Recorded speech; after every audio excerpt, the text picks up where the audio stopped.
Good morning, Facebook family and friends, and my faithful, loyal YouTube subscribers. Today, it is Thursday, May 12th, 2013. Tomorrow's Friday the 13th.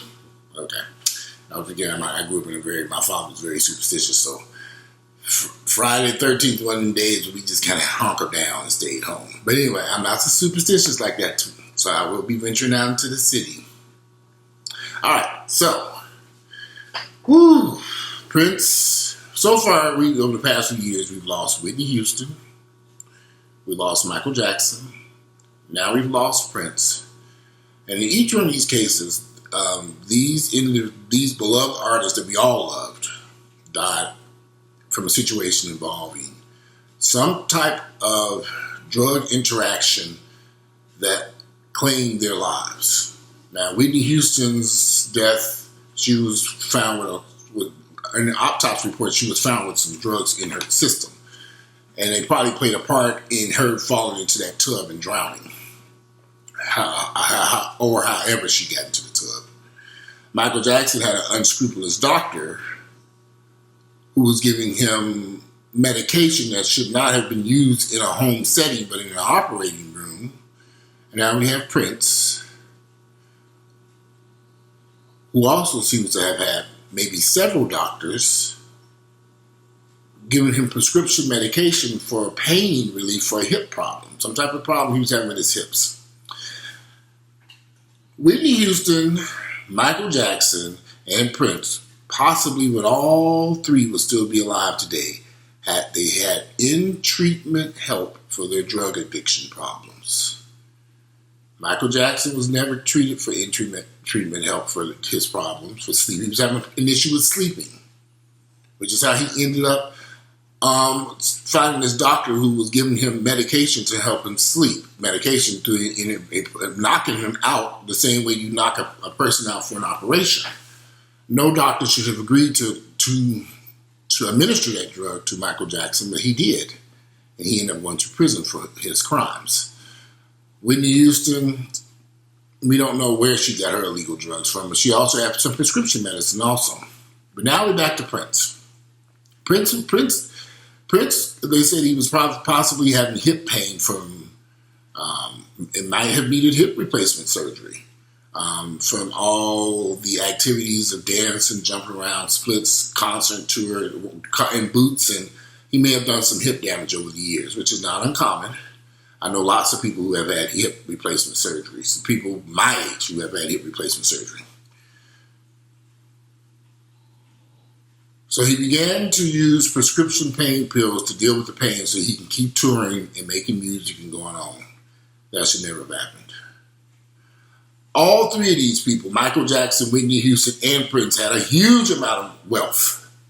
They could afford to take a year off and sit at the Betty Ford Clinic and get some help. As to why these people did not choose, or why people in their inner circle did not push them to go get the help that they needed in an in-treatment facility, that means you need to go there and stay there. Now, if I'm correct, I could be wrong. I could have sworn at one point Whitney Houston did turn herself into a treatment facility and she left, but I can't remember for sure. I didn't really follow Whitney Houston that way. But I kind of get the impression that in Prince's case, they were trying to keep this a secret. They didn't want the public to know that Prince was battling an addiction to prescription medication. So by keeping this a secret, this has ultimately cost Prince's life. Prince canceled a concert here in Atlanta before he had his final concert. He canceled the concert because of this problem. Why didn't they put this man into a hospital then? After Prince left that concert here in Atlanta, when he finally did have it here, and he ended up flying back to Minneapolis, and he ended up having to have an emergency stop on his plane somewhere in Illinois. He ended up going to the emergency room. Why didn't they let that man stay in that hospital or begin the process of getting him the help he needed in a hospital setting? Because of our culture. I got a ton of black friends with drug addiction problems. A ton of them. They go to the church. They switch friends. I've heard all these various experiences. Well, I'm in church now, Walter, So I don't have that problem no more. And then they relapse.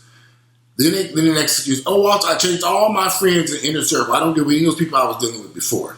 And then they relapse. Then it's, oh, Walter, I had to get out that bad relationship I was in because that relationship was bringing me down. And then they relapse. So, but they never ever go get professional help.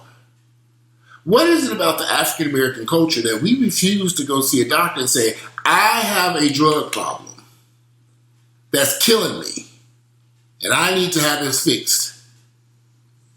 I need to stay in an in-treatment facility.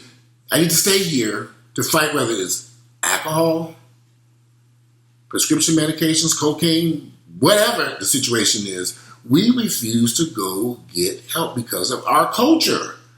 Because we're embarrassed. Prince's whole inner circle, they didn't want nobody to know that Prince was battling this problem. So they were trying to keep this a secret.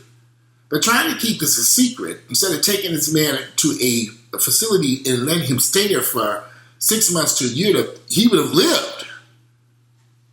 He'd be alive today. But we like too many secrets in our community. Black folks love some secrets. There have been times I've gone over to my mother's house and I didn't know what the hell was going on. And I'm like, okay, what is going on over here? And they, oh, you didn't know? How would I know? I can't read minds. Too many secrets. We keep way too many secrets in our community. Especially with drugs and alcohol, it's like we're embarrassed about it. Prince should not have been embarrassed to admit that he had a prescription drug medication problem and took his ass to a hospital to get some help. There are thousands of people battling that addiction.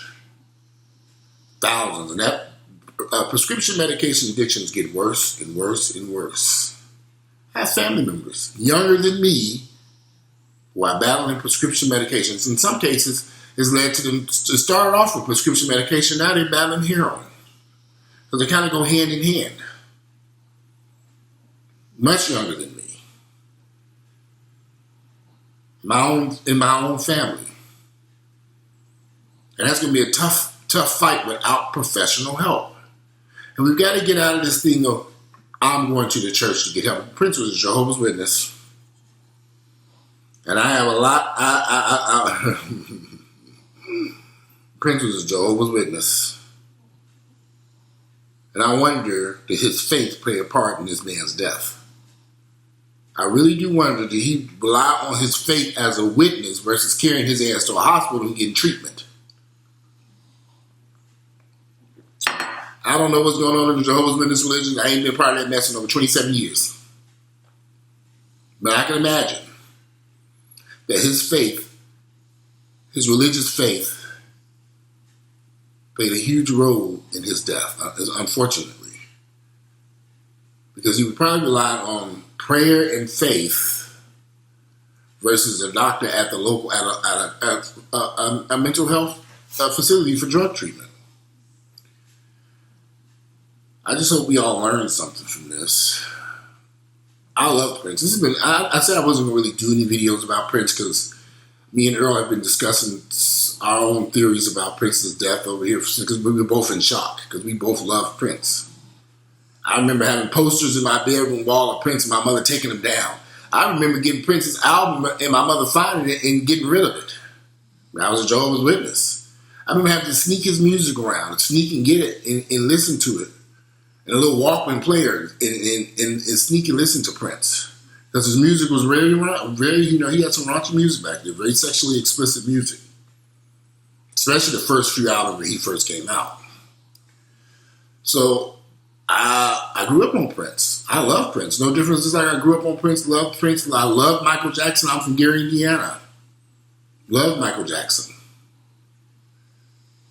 But I think that these artists are making some, because of our culture, as African Black Americans, we've got to start embracing going to the doctor, going to get help when we need it, instead of trying to figure it out on our own.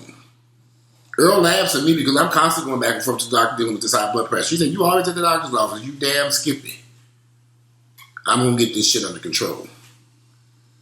For the first time in my life, I do have my blood pressure under control. The medicines are working. Matter of fact, it was working so good it knocked my ass out in the restaurant. My blood pressure dropped too low. That was my fault. So I'm learning the importance of this because I lost 2 family members. My sister Mia, my older sister, died from dialysis. High blood pressure destroyed her kidneys and she ended up on dialysis. Even on dialysis, she would not do the right thing.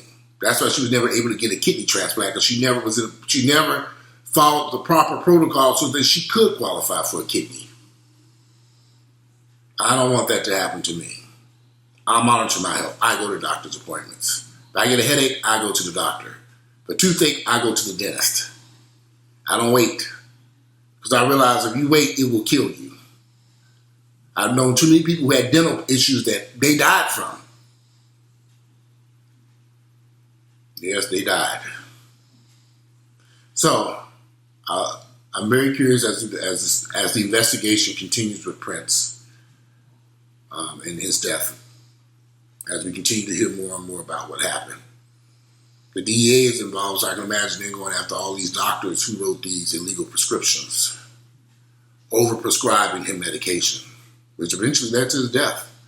So it should be very interesting to see how this plays out. But all this could have been avoided. I know it sounds easy, but all of it really could have been avoided, and Prince would be here alive today had he went to a in-treatment facility. He had too much money, too much wealth, too many good things. He could have took a year off and stayed in a facility and came out of there healthy and fine. Maybe I'm just optimistic about these places and their ability to treat people, because I know a lot of people who have gone and got treated and they're doing very well in life. But anyway, that's enough about this subject. Today, like I said, it is Thursday, May 12th, in the year 2016. Get out there and enjoy your life. Today is Thursday. I'm out. Bye.